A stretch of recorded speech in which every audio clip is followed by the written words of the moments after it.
Alright.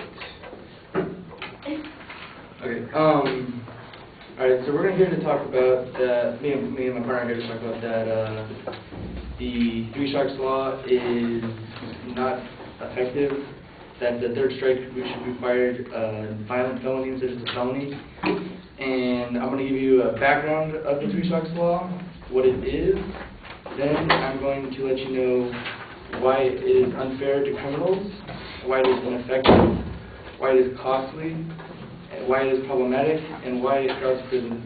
Alright, so first off, just a little background on how the three strikes became. In June of 1992, Kimber Reynolds was leaving a popular restaurant when a couple of guys came by on a motorbike and tried to grab her purse. Then one of the men, without warning, pulled out a gun and placed it to her ear and pulled the trigger, and basically killed her on the spot. Almost a year and a half later, Polly Klaas from Petaluma, California, was kidnapped from a slumber party. The Klaas family and television, the Klaas family used television and the internet to keep Polly's story in the news as authorities continued their search. 2 months after her disappearance, the police announced the arrest of Richard Allen Davis. Davis eventually was charged with and convicted of raping and murdering the 12-year-old Polly. Those were his final criminal acts in a long list dating back to his childhood. This was a similar story to Mike Reynolds, who proposed the Three Strikes Law. It didn't take long for voters to sign his law. Alright. The Three Strikes Law is that the Three Strikes Laws are legislations enacted by many states that target repeat offenders after 3 separate felony accounts or strikes. Convicts are kicked out of society, that is, they're sent to jail for life. So my first one is that the Three Strikes Law is unfair to certain criminals. According to Jill Lovey, who is a LA Times staff writer, currently any felony can serve as a third strike, and but under the initiative by a LA District Attorney, Steve Coley, and Brian Dunn, an attorney with the law firm of late John L. Contra, the third conviction would have to be for a violent, serious offense, except in cases where offender murdered or raped. So what they want to do is their initiative is they want to make it so that the third one would be required to be a violent felony instead of just a regular felony, like stealing or something.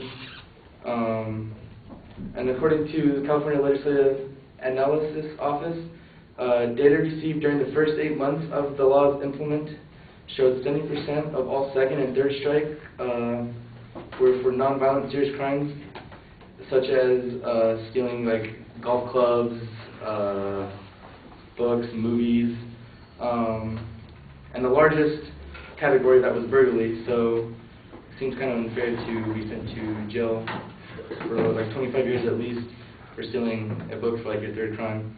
According to the ACLU of Southern California, California has the harshest three strikes law in the country. No other state allows someone to be convicted for a nonviolent offense.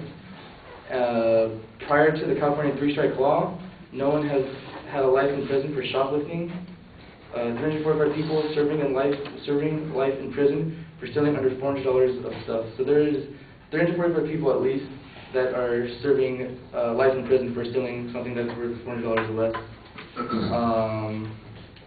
The Three Strikes Law, I'm going to go into how it's ineffective. The Three Strikes Law is ineffective because if you're convicted of a crime 3 times, there is no judiciary discretion in sentencing. This means that a judge can't use his or her judgment that you can learn from your mistake, and you just automatically get sent to jail for up to 25 years. According to Ray Fishman, who is an article writer for The Slate, a new study released by the National Bureau of Economic Research finds the Three Strikes Law in California does discourage criminals from smoking and shoplifting, but it may push those criminals who are already committing the violent crimes to continue because what do they have to lose? They're already 2 in the hole. I mean, they might as well as go all the way and come up with some money. Critics say that many of the crimes for which the three-strike law is applied to do not involve a significant threat to society, such as like stealing golf clubs isn't killing someone, but they still have to go to jail for 25 years.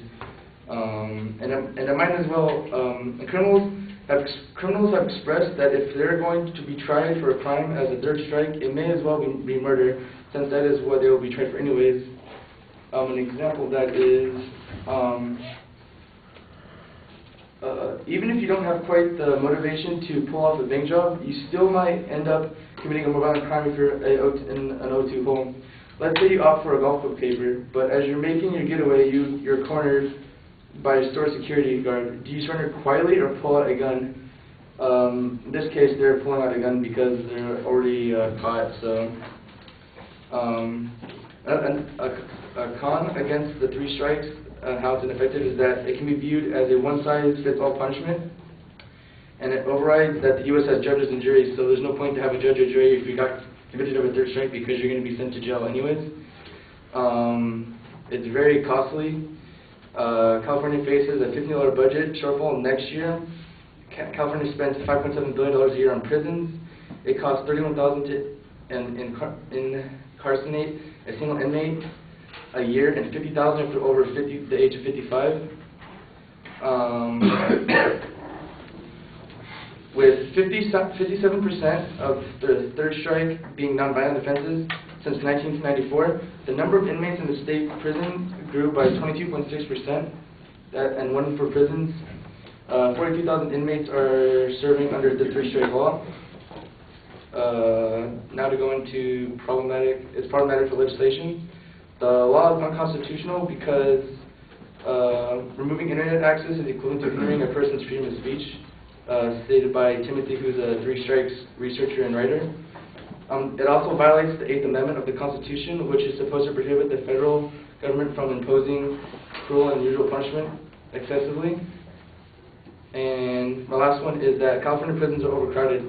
Cited by Dr. Schiraldi and Dr. Silva in 2004, found that 65% of three-strike convicts in California were imprisoned for nonviolent crimes, and 25% of inmates were for three-strike offense, and that that's it.